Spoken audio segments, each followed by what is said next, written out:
The harsh fluorescent glow of the emergency room pressed down on Dr. Elara Vance like a physical weight, mirroring the exhaustion in her bones. Another relentless shift bled into the late night, each blaring monitor and hurried footstep a testament to the city's ceaseless demand. Just as she peeled off her gloves, dreaming of a quiet apartment, a gurney rolled in, bearing a new, unidentified elderly patient, a Jane Doe, adrift in the chaotic calm. Later, in the quiet hum of a private bay, Elara performed her routine check on the new admission. The woman, frail and seemingly lost in the mists of amnesia, offered no clues to her identity. But as Elara gently moved the patient's arm to check an IV line, her gaze snagged on a glint of metal against aged skin. It was an antique medical alert bracelet, its silver tarnished with decades, its chain delicate but undeniably old. It felt profoundly out of place in this sterile, modern world, a relic from a forgotten era, whispering a story Elara couldn't yet decipher.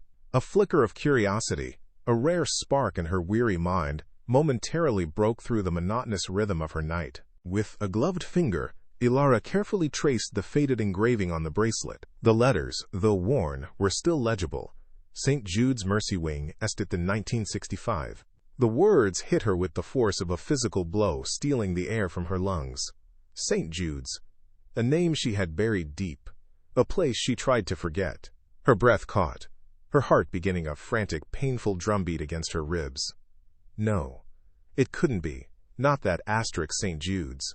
The hospital wing that had ceased to exist 3 decades ago, consumed by an inferno, taking with it everything she held dear.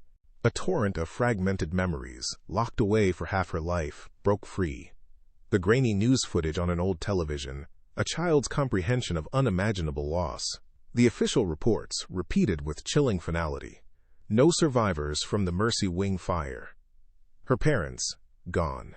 Their faces, once so vivid, now just a painful blur in the haze of her grief.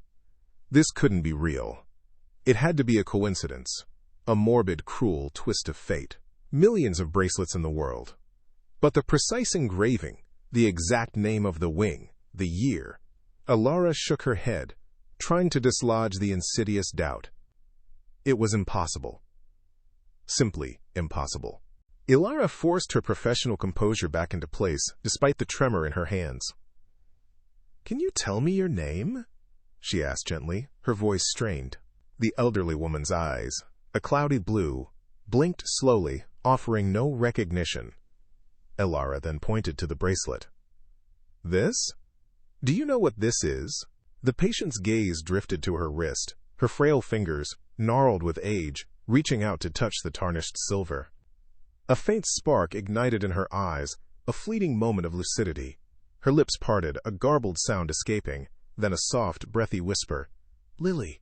Then, the light in her eyes faded, replaced once more by the vacant stare of amnesia. Elara stood frozen, the single, whispered name echoing in the sterile silence. The sterile fluorescent glare of the ER had been replaced by the softer but no less relentless glow of Elara's laptop screen. It was past midnight, the kind of hour when the city hummed with a different, more subdued energy, but for Elara, sleep felt like a forgotten language. Her cramped apartment, usually a haven of quiet anonymity, now felt charged with an unsettling presence, the ghost of a tarnished silver bracelet. She had spent hours tumbling down digital rabbit holes, searching for any mention of St. Jude's Mercy Wing and fire. The results were always the same, a chilling echo of her childhood trauma. Grainy news archives, official statements from 3 decades ago, all reiterating the grim, unyielding pronouncement, no survivors. Yet the bracelet, cool and real against the skin of the Jane Doe, pulsed in her memory like a phantom limb. It couldn't be a coincidence.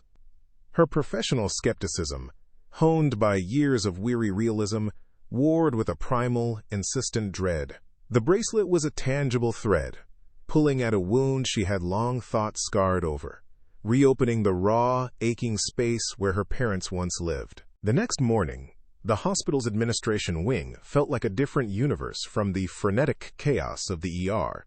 Here, hushed tones and polished surfaces reigned, a fortress of bureaucracy designed to deflect rather than assist. Elara, clutching a printout of her Jane Doe's intake form, navigated the maze of offices until she stood before the imposing glass door of Dr. Silas Thorne, Chief Administrator. Silas Thorne was a man carved from efficiency. His suit was impeccable, his gaze sharp, and his words clipped with the precision of a surgeon's scalpel. He listened, or rather tolerated, Elara's request to access archived patient records from the old St. Jude's Mercy Wing.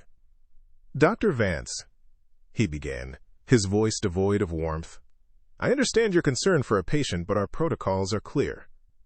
Historical records, particularly those predating the Metropolitan acquisition, are heavily restricted. Patient confidentiality, archiving protocols, liability concerns, the list is extensive."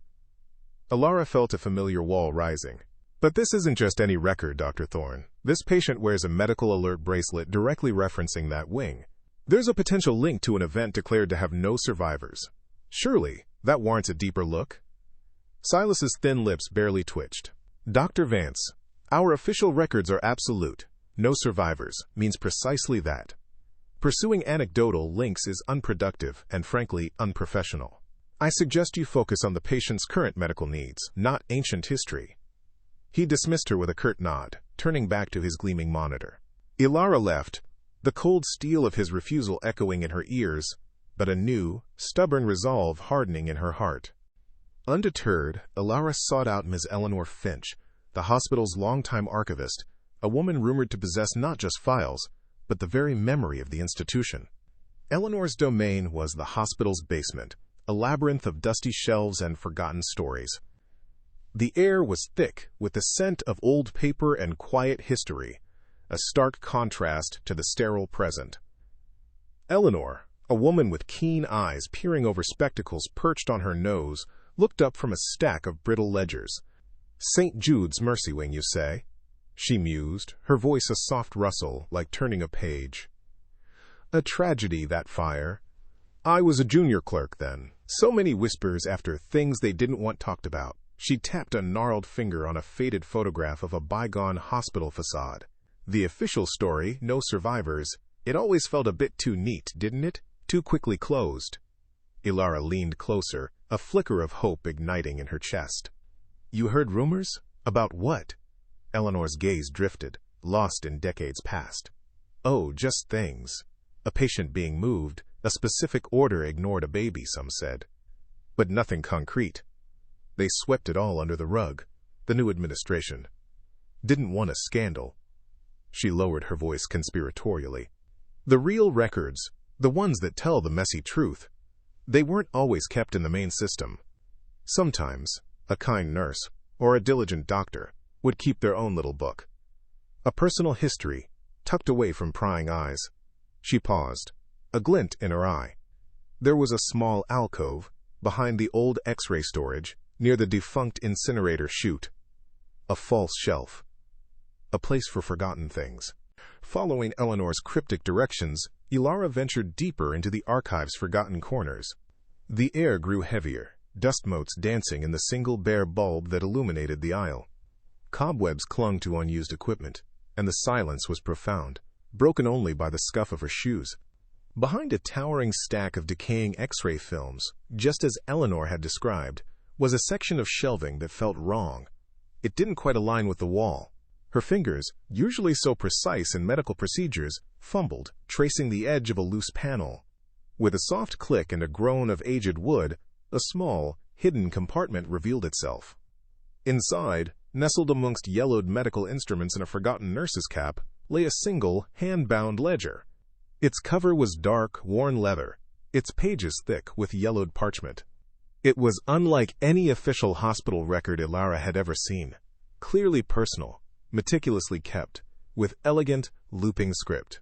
Her heart hammered against her ribs, a frantic drumbeat of anticipation. This wasn't just a book. It was a whisper from the past, a defiance of the carefully constructed narrative. She opened it, the scent of old paper filling her nostrils. The entries were for the Mercy Wing, meticulously detailing admissions, treatments, and even personal notes about patients, some of which were clearly not in any official database. A sense of vindication washed over her. Eleanor had been right. This was the messy truth, the human story that bureaucracy had tried to erase. Her eyes scanned the pages. A name, a clue, a connection to the bracelet. Elara's breath hitched in her throat as her gaze snagged on an entry. Her fingers, trembling slightly, traced the elegant script. Lily Thorne. The name, spoken by Aggie in her brief moment of clarity, now appeared, solid and undeniable, on the yellowed page. Lily. Not Agnes Thorne, but Lily. The Jane Doe in her care had a name, a history, a thread, connecting her to the very wing Elara's parents had perished in. Beside the name, scrawled in a smaller, almost illegible hand, was a note that sent a jolt of pure adrenaline through Elara's veins. Asterix bracelet to accompany. Special instruction. The world tilted. The dusty archive, the silence, the weight of years, it all coalesced into a singular, breathtaking revelation. The antique medical alert bracelet, the one she'd dismissed as an anachronism, was not just a relic. It was a key. It was a beacon. It was a direct, undeniable link between the amnesiac patient, the Mercy Wing fire, and the deepest, most painful secret of her own past. A survivor. A** Lily Thorne. And her parents, who died in that fire, were somehow connected to this woman. A profound, almost spiritual connection settled over Elara. The bracelet was more than silver. It was a promise, a story waiting to be told, and she, Elara Vance, was now undeniably part of it. The glow of Elara's laptop cast long, shifting shadows across her cramped apartment. Empty coffee cups littered the desk, a testament to the sleepless nights she'd spent, hunched over old articles and digitalized hospital archives. She had found, Lily Thorne, in the hidden ledger, a name that hummed with impossible possibility, but the official records remained stubbornly silent. No Lily Thorne admitted, no Lily Thorne treated, no Lily Thorne listed among the fire's victims or survivors. It was as if the girl had never existed, wiped clean from history's slate. Frustration, a dull, familiar ache, tightened in Elara's chest. She scrolled through scanned admission logs from the fateful week, cross-referencing names, dates. Her parents, Dr. Thomas Vance and Dr. Elara Vance, were listed with admission times that felt off. A small, almost imperceptible discrepancy. A few hours later than she remembered, later than the official narrative had always stated. It was a thread, thin as spider silk, but it snagged in her meticulous mind, refusing to be dismissed. A new, unsettling question began to form. Why the delay in their official entry, and what could it possibly hide? The silence of the archives was starting to feel less like an oversight and more like a deliberate act. The next morning, the sterile scent of antiseptic did little to quell the restless hum in Elara's mind. She found Aggie Thorne, or was it Lily, in her room, staring at a print of a vibrant red rose hanging on the wall. The usual vacant look was softened by a fleeting, almost childlike wonder. Elara sat beside her, the antique bracelet cool against Aggie's frail wrist, a tangible link to the impossible. "Aggie," Elara began softly, her voice a gentle current against the quiet hum of the machines, "tell me about your bracelet. Do you remember where it came from?" Aggie didn't respond directly. Her gaze remained fixed on the rose, a deep crimson bloom against a backdrop of shadowed greens. A tremor ran through her hand as she slowly reached out, her fingers brushing the tarnished silver. "Red," she whispered, her voice a breathy wisp of sound. "For a new beginning, before the smoke." Her eyes, momentarily lucid, flickered to Elara's, a spark of ancient recognition. Then, just as quickly faded back into the fog. Elara's heart ached with a bittersweet hope. These weren't answers, not really, but they were echoes. Elara knew then that Aggie's memories couldn't be forced, only coaxed out by the whispers of the past. As Elara stepped out of Aggie's room, her mind still grappling with the cryptic words, a shadow fell over her. Dr. Silas Thorne, sharp-suited and impeccably groomed, blocked her path in the bustling hallway. His smile was polite, his eyes devoid of warmth. "Dr. Vance," he said, his voice smooth, betraying no hint of his previous dismissal. "You've been spending a considerable amount of time with our Jane Doe, I observe. While admirable, our policy stresses professional distance, particularly with patients suffering from amnesia. It's easy to project, to invent narratives." Elara's jaw tightened. "I'm simply ensuring she receives thorough care, Dr. Thorne, and attempting to identify her, as per protocol." "Of course," Silas countered, his tone hardening just a fraction. "But I've heard whispers of you chasing ghosts, Dr. Vance." The St. Jude's fire was a tragedy, but a closed case. There's nothing new to find there, only old wounds to reopen. I urge you, for the sake of your own well-being and the hospital's reputation, to focus on the present. Unprofessional attachments can lead to complications. His gaze was an icy, veiled warning, making it clear that her inquiries were not just inconvenient, but actively unwelcome. Elara felt a chill, a sudden, acute sense of isolation, but it only solidified her resolve. He was trying to push her away, which meant she was getting closer. Later that night, the fluorescent hum of the break room was a stark contrast to the quiet intensity of Elara's thoughts. Nurse Ben Carter, nursing a lukewarm coffee, noticed her distant stare.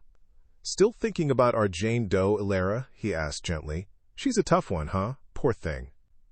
Elara sighed, running a hand through her tired hair. "More than tough, Ben. There's something impossible about her, that bracelet. The St. Jude's Mercy Wing."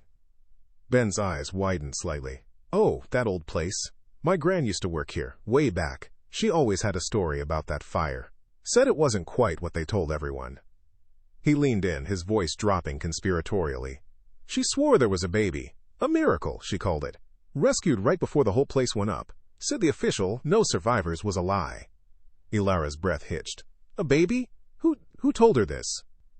"Just an old nurse she knew, Martha Jenkins, I think." Ben shrugged, dismissing it as idle gossip. "Said Martha always felt bad about it, like she carried a secret. Probably just old wives' tales, you know? Hospitals love their urban legends." But for Elara, it wasn't a legend. It was a new lead, a glimmer of desperately needed hope, a potential crack in the wall of silence. She had to find this Martha Jenkins. Back in her apartment, the air was thick with the dust of forgotten memories. Elara, driven by Ben's casual revelation, had pulled out a box of her parents' old photo albums. Each sepia-toned image was a relic from a life she barely remembered, a life cut tragically short. She sifted through them, her fingers tracing the faces of her young, vibrant parents, searching for something, anything. And then she saw it. Tucked away in a corner of one album, a faded photograph. Her parents, smiling, their arms linked. And between them, a young woman, perhaps in her late teens, with warm, kind eyes and a shy smile. On the woman's wrist, blurred by time and the photograph's age, was an unmistakable glint of silver. A medical alert bracelet. The starburst engraving was faint, but undeniably there. Identical! Elara gasped, the sound catching in her throat like a sob. Her heart hammered against her ribs, a frantic, painful rhythm. It couldn't be a coincidence. Not after all this. This wasn't just a professional curiosity anymore. This was personal. Deeply, irrevocably personal. The woman in the photo, the woman with her parents, wore the very same bracelet as the Jane Doe in her care. Tears, hot and unstoppable, blurred the image, making the past and present merge into one heart-wrenching, impossible truth. The address Ben had given her led Elara to a quiet, sun-dappled retirement community on the city's outskirts. Martha Jenkins' apartment was a cozy, cluttered repository of a life well lived, filled with faded photographs and knitted throws. Martha herself was a wisp of a woman, her hands trembling slightly as she offered Elara tea. Her eyes, though clouded with age, held a deep, weary kindness. Elara sat opposite her, the hidden ledger clutched in her bag, the old photograph of her parents with young Lily a ghost in her mind. It took gentle coaxing, a shared memory of the old hospital, and the sheer weight of Elara's earnest desperation, but eventually Martha's composure cracked. "The fire," Martha began, her voice a fragile whisper, her gaze fixed on a framed photo of a younger, uniformed self. "They said no survivors from Mercy Wing, but that wasn't entirely true." A single tear carved a path down her wrinkled cheek. There was a baby. A little girl. Lily. Elara's breath caught in her throat. The name, spoken aloud, vibrated with impossible truth. She was rescued. Before the roof came down. Against every order. Martha's hands, gnarled with age, clenched in her lap, her knuckles white. A mix of profound relief and an unsettling dread washed over Elara. A secret, buried for decades, was finally being unearthed, but the cost of that truth felt heavy, almost unbearable. Who rescued baby Lily, and why was it kept a secret for so long? Martha took a deep, shuddering breath, her eyes brimming with the unshed tears of a lifetime. "Your parents, Dr. Vance," she said, her voice barely audible. "They were heroes, absolute heroes." Elara felt a jolt, her mind reeling. Her parents? They had been victims, not actors in this forgotten drama. Martha continued, her words painting a vivid, horrifying picture. The smoke was thick, the alarms blaring. Everyone was told to evacuate immediately. But there was a young mother, just delivered her baby Lily, in room 307. She didn't make it. And your parents? Dr. Vance, Dr. Thomas Vance, and Dr. Clara Vance, they heard the cries. Elara's vision swam, a raw, piercing grief tearing through her. "They went back in," Martha whispered, her voice cracking. "Against orders. They knew the wing was unstable. They couldn't leave that baby. They found her, a tiny bundle in the crib, and they ran. But the fire was too fast. The smoke, it was everywhere." Martha paused, her eyes distant, as if reliving the horror. They reached the emergency exit, just as the ceiling began to collapse. "Your father," he pushed me, a young nurse, out first, with Lily in my arms. He shouted, "Save her! Tell them Lily lived." And then the roof fell. They didn't make it out. The words hit Elara like a physical blow, stripping away 30 years of carefully constructed grief. Her parents hadn't just died in the fire. They had died saving someone. A tiny, helpless baby named Lily. The official story of no survivors, crumbled, replaced by a monumental act of heroism, a sacrifice so profound it stole her breath. Her parents were heroes, but why was their act never acknowledged? And what happened to Lily? Elara stared at Martha, tears streaming down her face, the realization of her parents' ultimate sacrifice both devastating and awe-inspiring. But then, a cold, hard anger began to simmer beneath the surface of her grief. "Why?" she choked out, her voice raw. "Why was this kept a secret? Why did no one ever know?" Martha's face hardened, the weariness in her eyes replaced by a bitter resentment. "Hospital administration?" She spat, the name a venomous curse. "Led by Director Thorne. A ruthless man, obsessed with reputation. He saw a PR nightmare, a liability. The death of 2 prominent doctors. A baby rescued against orders. It would have been a scandal. Lawsuits. Investigations, a tarnished image. He called it an unfortunate incident of collateral damage," Martha continued, her voice trembling with barely suppressed fury. "He declared no survivors from the Mercy Wing. And Lily? He arranged for her to be quietly adopted. Confiscated her little medical alert bracelet, the one her birth mother had put on her, with the hospital wing's name on it. Said it was evidence. Get her. But I saw it. I knew it was meant to identify her. He told me to forget I ever saw her, forget I ever spoke to your parents. Threatened my career, my license. Said I'd be ruined if I spoke a word." Elara felt a chill run down her spine. Director Thorne. The name echoed, a dark, familiar chord. Silas Thorne, his father. The ruthless director who had orchestrated this monstrous cover-up, silencing a heroic act and erasing a life, all to protect a corporate image. The injustice of it all, the sheer audacity of the deception, inflamed a righteous fury Elara hadn't felt in years. Who was the ruthless director, and could he still be involved in the hospital? Leaving Martha, Elara's mind was a whirlwind of grief, anger, and a fierce, burning resolve. She hurried back to the hospital, her feet barely touching the ground. She had to see Aggie. She had to tell her. Bursting into the quiet room, Elara approached the bed, her heart pounding with a mixture of dread and an impossible, fragile hope. Aggie lay still, her eyes open but vacant, a landscape of lost memories. Elara took the old woman's frail hand, her own trembling. "Aggie," she whispered, her voice thick with emotion. "My name is Elara." Elara Vance. She paused, searching the cloudy depths of Aggie's eyes. My parents, they saved you. For a long moment, there was nothing.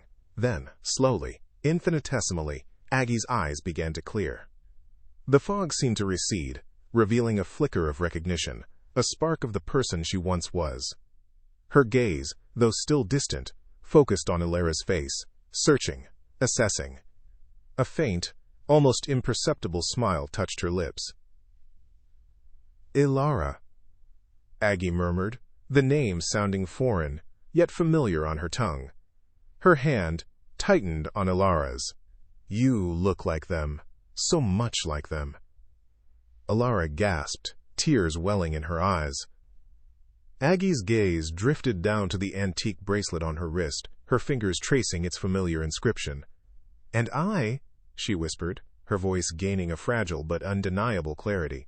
I'm Lily. Lily Thorne. The words hung in the air, a bell tolling after 30 silent years. Elara gripped Aggie's hand, a sob escaping her lips. The Jane Doe, the mysterious patient, the woman with the bracelet, was Lily. The baby her parents had died saving. The central mystery was solved, not by a document, but by a whisper, a name, a fragile moment of triumph that shattered decades of silence. The Jane Doe is Lily. The baby saved by Elara's parents is alive. Elara could barely breathe, overwhelmed by the impossible truth. Lily, her aunt, a living testament to her parents' sacrifice.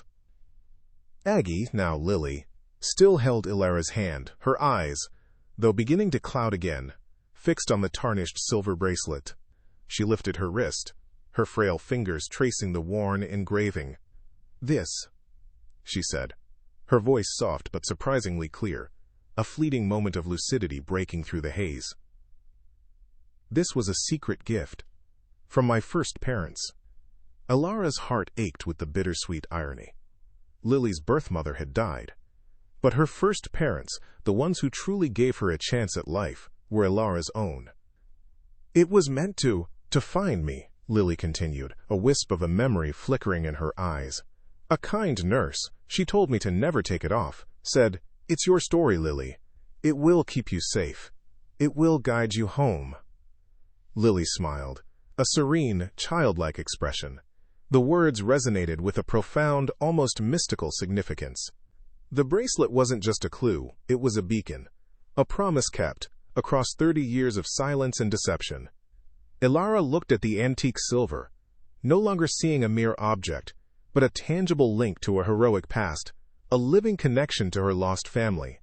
She had found Lily, and now she knew the full, unvarnished weight of her responsibility. The bracelet was a beacon. What will Elara do with this powerful truth? The nameplate on the imposing mahogany door read, Dr. Silas Thorne, Chief Administrator. Elara Vance stared at it, a cold, hard knot of resolve tightening in her stomach. The opulence of his office, the hushed reverence with which his name was spoken in the hospital, it all felt like a carefully constructed facade.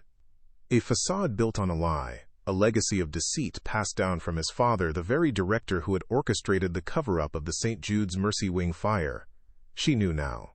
Eleanor Finch's quiet digging, combined with Martha Jenkins's tearful confession, had unearthed the chilling truth.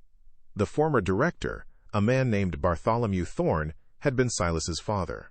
The connection solidified her righteous anger, transforming her mission from a personal quest into a battle for justice, for her parents and for Lily.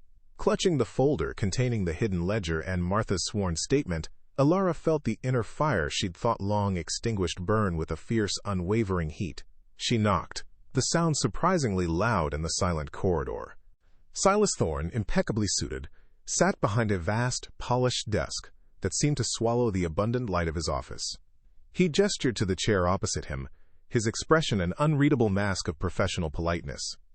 Dr. Vance, to what do I owe this urgent request? He asked. His voice smooth, devoid of warmth. Elara didn't waste time with pleasantries. She slid the folder across the desk, its contents fanning out for him to see. The yellowed pages of the unofficial ledger, Martha's trembling signature beneath her damning testimony, and the faded photograph of her parents, young and vibrant, with a baby, Lily, clutched in their arms. "This, Dr. Thorne," Elara began, her voice steely, "is the truth about the St. Jude's Mercy Wing fire. The truth your father buried. The truth about no survivors." She watched his eyes, sharp and intelligent, scan the documents. A flicker of something, disbelief, then dawning recognition, crossed his face as he saw his family name and Martha's statement. Then the date of Lily's unofficial admission. "My parents, Dr. Elias and Dr. Elara Vance, went back into that burning wing, not to die in vain, but to save a baby, Lily Thorne. They passed her to a junior nurse, Martha Jenkins, just moments before the final collapse.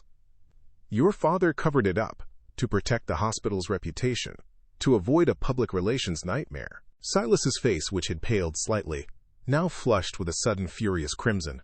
He slammed his hand on the desk, scattering the papers. "This is outrageous!" "Fabrications, Dr. Vance.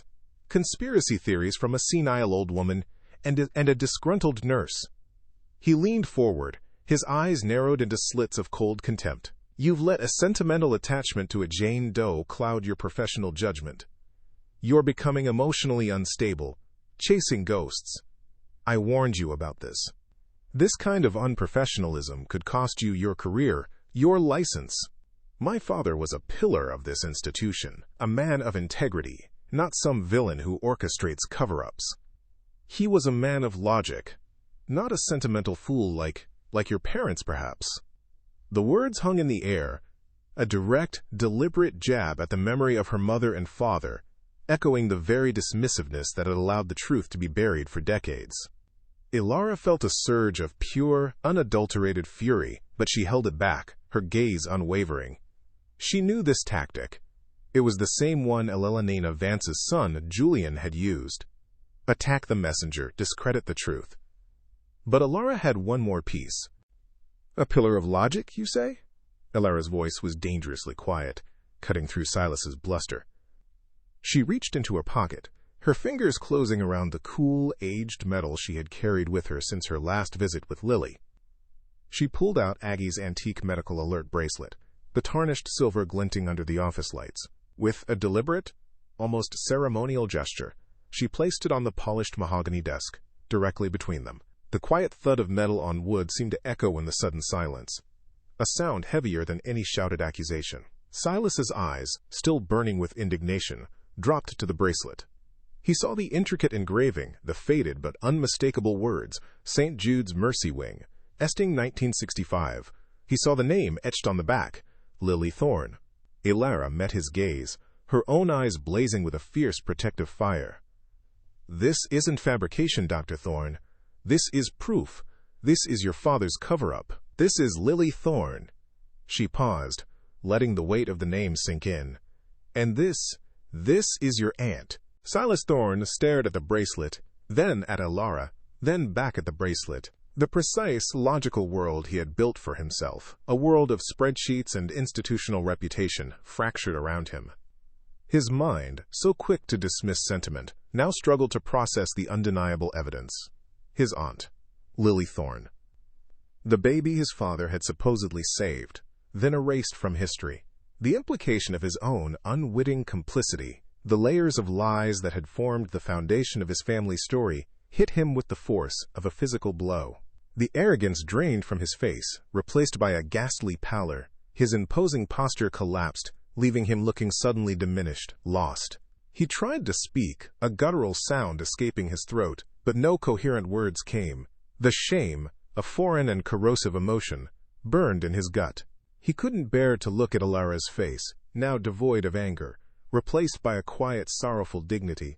Without another word, he pushed back from his desk, the chair scraping harshly on the floor, and walked stiffly out of the office, leaving the door ajar, a silent testament to his shattered world. The heavy oak door of Silas Thorne's office swung shut behind Elara Vance with a soft, decisive thud, sealing away the bitter confrontation, the shattered denial, and the ghastly pallor that had overtaken his face. She stood in the gleaming, sterile hospital hallway, the fluorescent lights buzzing overhead, feeling an odd cocktail of exhaustion and exhilarating triumph.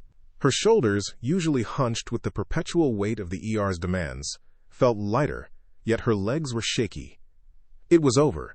The immediate battle, at least. Silas Thorne, the impenetrable administrator, had crumbled, his world of cold logic fractured by the undeniable truth of a handwritten ledger and a tarnished silver bracelet.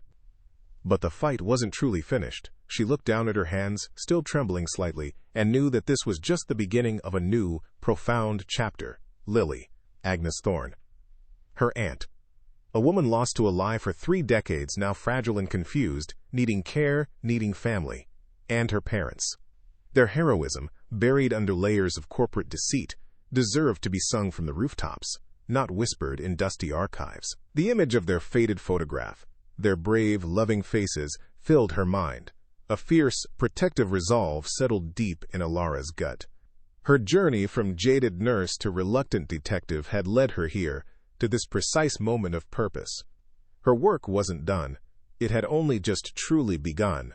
Lara moved with a quiet urgency, her steps purposeful as she returned to Lily's room. The room, once a temporary holding space for an anonymous Jane Doe, now felt like a sacred chamber, holding the fragile heart of her rediscovered family. She found Lily, peaceful in her sleep, the antique medical alert bracelet gleaming softly on her wrist, a silent testament to a life almost lost. Elara sat beside her, gently taking her frail hand. "Lily," she whispered, the name a soft prayer on her lips. "You're not alone anymore. Your family."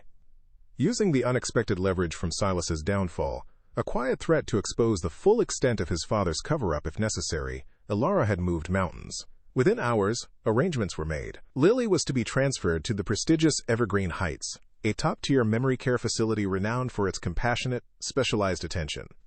It was a place of sunlit gardens and gentle, understanding staff, a world away from the stark efficiency of a city hospital. Later that afternoon, as 2 kind-faced orderlies prepared Lily for transport, Elara leaned close, her voice a tender murmur. "You're going to a beautiful new home, Lily," she explained, stroking her aunt's wispy hair. "A place where you'll be safe, loved, and cared for. You'll have gardens and quiet and people who understand, and I'll be there every step of the way. We're family now, always." Lily's eyes, though still clouded by the fog of her illness, seemed to reflect a flicker of understanding, a hint of peace. She squeezed Elara's hand weakly, a quiet acceptance in the gesture. The transfer wasn't just a change of location.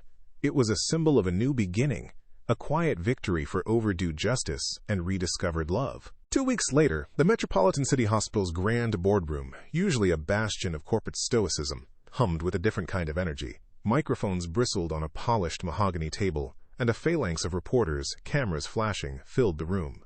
Following Silas Thorne's swift, quiet resignation and a hastily initiated internal investigation that unearthed corroborating evidence from Ms. Eleanor Finch and retired nurse Martha Jenkins, the hospital was forced to confront its past.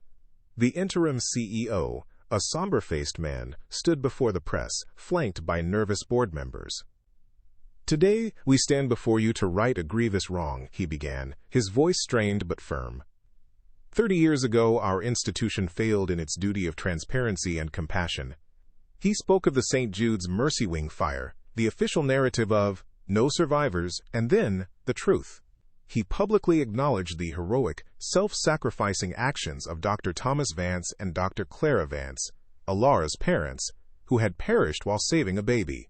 He spoke of the ensuing cover-up, orchestrated by the previous administration. Elara sat in the front row, beside a tearful Martha Jenkins and a quietly triumphant Eleanor Finch. A wave of vindication washed over her, bittersweet and profound. It wasn't just an apology. It was a public reckoning, a reclaiming of her parents' legacy. The CEO concluded by announcing the establishment of the Vance Memorial Wing for Compassionate Care, dedicated to her parents' memory, a place where no patient would ever be forgotten. Elara's eyes, usually sharp and analytical, softened. Justice, finally, was served. The public acknowledgement, though decades late, brought a measure of peace she hadn't known she craved. It was more than a plaque. It was a promise that their sacrifice would echo, not in silence, but in healing. The sun-drenched garden at Evergreen Heights was a symphony of soft greens and vibrant floral bursts, a stark contrast to the sterile white and muted tones of the hospital. Elara found Lily sitting on a bench beneath a blossoming cherry tree, her gaze distant but peaceful. The medical alert bracelet, now polished to a soft gleam, rested on her wrist. Elara sat beside her, taking Lily's hand, the warmth of her aunt's skin, a comforting presence. "Lily," Elara began softly, choosing her words with care, "I wanted to tell you the hospital. They made an announcement today. About the fire, about my parents." "Your parents?" She paused, watching for any flicker of recognition. "They acknowledged them. They called them heroes. They're dedicating a new wing in their name, for compassionate care." Lily turned her head slowly. Her eyes, usually so vacant, held a faint, serene light. She didn't speak, but a gentle smile, soft as a spring breeze, touched her lips. Her fingers, frail and delicate, instinctively rose to touch the bracelet on her wrist. A familiar, comforting gesture. It was a moment of profound, quiet understanding, a bridge built across the chasm of lost time and fading memory. Elara felt a deep, warm ache in her chest. This wasn't a dramatic breakthrough, but it was something far more precious. A shared peace, a quiet joy. The bond between aunt and niece, forged in tragedy and rediscovered in truth, deepened with every shared, silent breath. Days later, in the bustling, familiar chaos of the hospital cafeteria, Elara found a moment of respite. She was nursing a lukewarm coffee when Ben Carter slid into the seat opposite her, a broad, admiring grin on his face. "Dr. Vance," he said, his voice laced with genuine awe. "I heard about the press conference. And the Vance Memorial Wing. You really did it. You pushed through all that red tape, all those old secrets. That's incredible." Elara offered a rare, genuine smile, a lightness in her eyes that hadn't been there in years. "It wasn't just me, Ben," she demurred, though a quiet pride swelled within her. "It was Eleanor, Martha, and most of all, Lily. She was the truth that couldn't be silenced." She took a sip of her coffee, savoring the moment. "But honestly, Ben, I feel lighter, like a weight I didn't even realize I was carrying has been lifted." She looked around the bustling cafeteria, the faces of her colleagues, the hurried energy. "I feel hopeful, and I remember why I became a nurse in the first place. Not just to treat symptoms, but to care for people, truly care." Ben nodded, his expression earnest. "That's the Elara I always knew was in there," he said warmly. "Underneath all the ER grit." Elara chuckled. Her cynicism hadn't vanished entirely, but it had been tempered by something profound. The raw, exhausting grind of her job still existed, but now it was infused with a new, potent sense of purpose. Her personal healing had begun to extend to her professional life, transforming her approach to every patient, every challenge.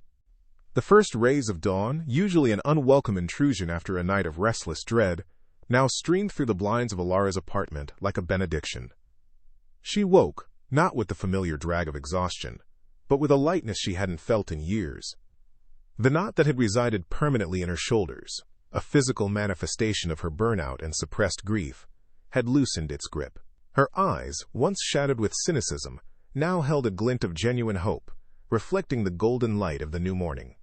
She stretched, a languid, unhurried movement, and for the first time in what felt like a lifetime, her apartment didn't feel like a temporary refuge from a demanding world, but a starting point.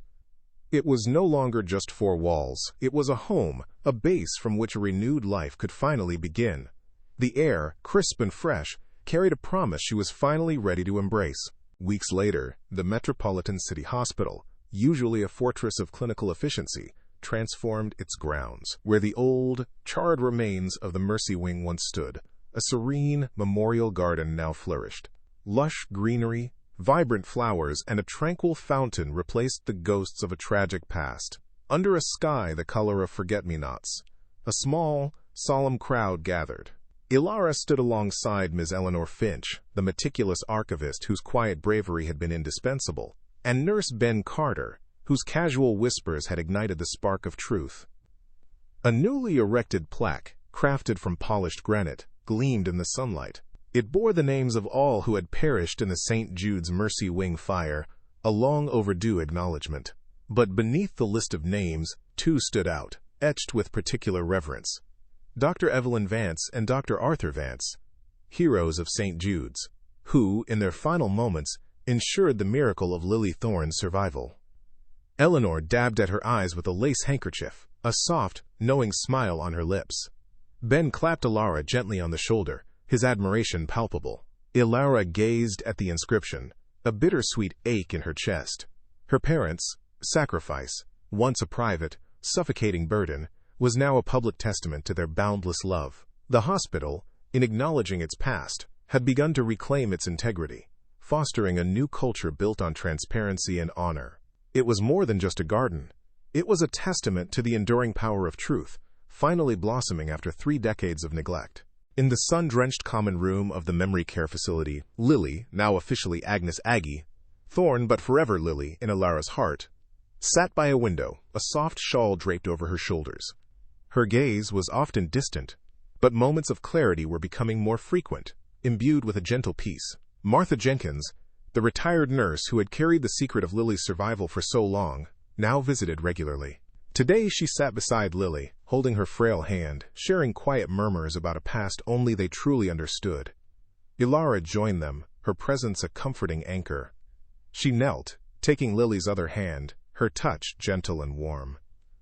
Lily looked from Martha's kind, aged face to Elara's. Her eyes, usually clouded, clearing for a precious moment. A faint, almost imperceptible smile touched her lips.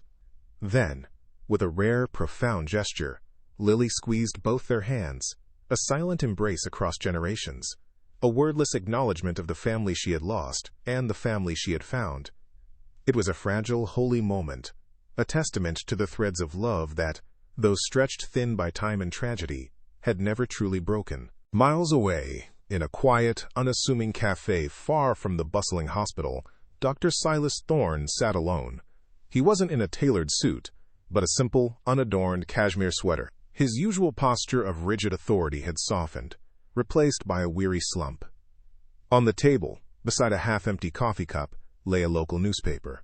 His eyes were fixed on an article detailing the dedication of the St. Jude's Mercy Wing Memorial Garden. He read about the heroism of the Vance doctors, about the miracle of Lily Thorne. The words were a quiet, persistent burn, a constant reminder of the legacy he had unwittingly defended and the truth he had so cruelly dismissed. Later that day, an anonymous, substantial donation was made to Lily Thorne's specialized memory care fund. No name was attached, no note, just a quiet, almost imperceptible act of atonement from a man whose world had been shattered, and who was now, perhaps, beginning to pick up the pieces. Back in the chaotic, pulsing heart of the Metropolitan City Hospital ER, Elara Vance moved with a new grace. The fluorescent lights still hummed, the monitors still beeped, and the urgent calls still echoed, but Elara no longer felt swallowed by the relentless tide. She was no longer burnt out, she was ignited. Her empathy, once dulled by exhaustion, now shone brightly, guiding her every action. She moved from patient to patient, offering not just medical expertise, but genuine human connection, a comforting word, a steady hand, a truly listening ear. Ben Carter, observing her from across the bustling floor, grinned. "You're like a whole new person, Vance," he called out, his voice full of genuine admiration. Elara smiled back, a radiant, unburdened smile. "Turns out," she said, her voice calm and clear over the din, "some things are worth fighting for." She found herself mentoring a nervous new intern, guiding them through a complex case, but also reminding them, remember, behind every chart, every symptom, there's a story. Listen to it. That's where the real healing begins. Her career, once a source of weariness, was now aligned with her heart, a testament to the profound power of truth and the enduring legacy of love. Elara Vance's apartment, once a sterile retreat from the chaos of her life, now felt like a repository of history, a warm, living space. The harsh overhead light was off, replaced by the soft glow of a table lamp that illuminated a newly framed photograph on her small bookshelf. It was the faded, sepia-toned image she had found in her parents' old albums, her young mother and father, vibrant and full of life, standing beside a beaming young woman whose smile, even blurred by time, resonated with Lily's quiet dignity. A small, almost imperceptible gleam on the woman's wrist hinted at the bracelet, Elara traced the outline of her parents' faces, then the face of the young woman Lily, who had unknowingly been her aunt all these years. The weight of their sacrifices, the decades of a secret buried by bureaucratic indifference, and the eventual, improbable triumph of truth settled over her, not as a burden, but as a profound sense of belonging. This picture was not just a memory. It was a testament to the unbreakable threads that wove through generations, a silent promise finally kept. In the sun-drenched common room of the memory care facility, Lily Thorne, once known only as Jane Doe, sat by a large window, a faint, contented smile gracing her lips. Her amnesia still held her in its gentle grasp, but the frantic fear that had once clouded her eyes was gone. She often held the antique medical alert bracelet, tracing its faded engraving with a frail finger, a familiar comfort in her palm. The caregivers who now knew her full story spoke of a remarkable change. Her restless nights had calmed, her moments of agitation had dwindled. She laughed softly at the birds outside, and sometimes, when Elara visited, a spark of recognition, fleeting but real, would light her gaze. "She's at peace," one of the nurses had whispered to Elara, observing Lily's serene demeanor. "It's as if finding her story, even if she can't fully grasp it, has brought her home." It was a bittersweet peace, yes, but a peace earned through decades of quiet suffering and finally, through the fierce love of a niece who refused to let her vanish. Back in her apartment, Elara held Lily's medical alert bracelet, a tangible link to a past she had only just begun to understand. Lily, in a rare moment of clarity, had pressed it into Elara's hand, a silent gesture of trust and connection. Elara had spent hours carefully cleaning the tarnished silver, watching as the intricate engraving of St. Jude's Mercy Wing, Estede 1965, emerged with renewed clarity. It wasn't just a piece of metal, it was a relic, a silent witness to heroism, a beacon that had cut through 30 years of lies. It was a symbol of her parents' impossible courage, of Lily's tenacious survival, and of the enduring power of a promise kept, however inadvertently. The bracelet, once an ordinary object, had become priceless, holding not monetary value, but the immeasurable worth of love, sacrifice, and the enduring connection that defied time and tragedy. It was the key to Elara's own heart, unlocking not just a family secret, but a new, profound understanding of her place in the world. The Metropolitan City Hospital ER hummed with its usual chaotic symphony, but for Dr. Elara Vance, the noise had lost its grating edge. She moved through the controlled urgency with a new calm, a profound empathy radiating from her. The burnout, that oppressive weight of cynicism and exhaustion, had lifted, replaced by an invigorating sense of purpose. She found herself leaning into difficult conversations with patients, her voice steady and kind, her gaze meeting theirs with genuine compassion. She mentored younger nurses not just on protocols but on the delicate art of human connection, sharing wisdom that went beyond textbooks. "You're different, Elara," Ben Carter had observed, a knowing smile on his face. Lighter, and she was. The echoes of Lily's quiet resilience, her parents' selfless courage, had transformed Elara. Her career, once a source of weary obligation, was now a calling, a place where she could honor the legacy of love and sacrifice that had defined her family's hidden history. The light she had found in the darkest corner of her past now illuminated her path forward. Elara stood at a scenic overlook, the city sprawling beneath her like a glittering tapestry of lives and stories.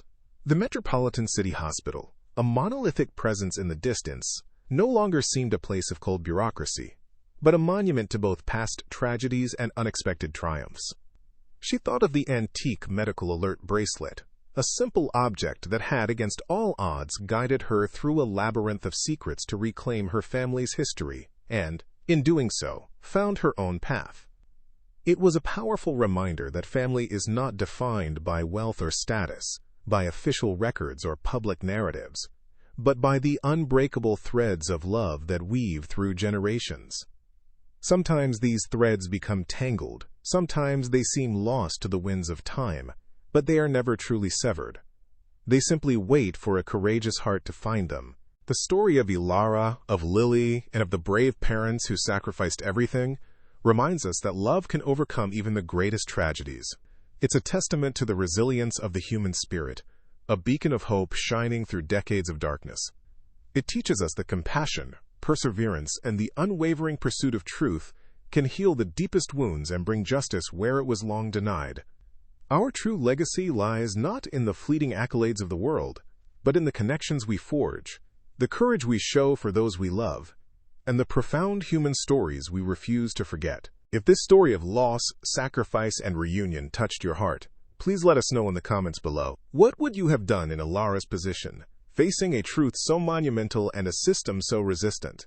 We'd love to hear your thoughts. Don't forget to like this video and share it with someone who appreciates a powerful story about the enduring strength of family and the quiet heroism found in everyday life. Help us spread positivity and inspiration. And most importantly, subscribe to our channel for more real-life dramas that will move you, inspire you, and remind you of the extraordinary stories hidden within ordinary lives, waiting to be discovered. Channel logo and social media handles displayed. Music fades out.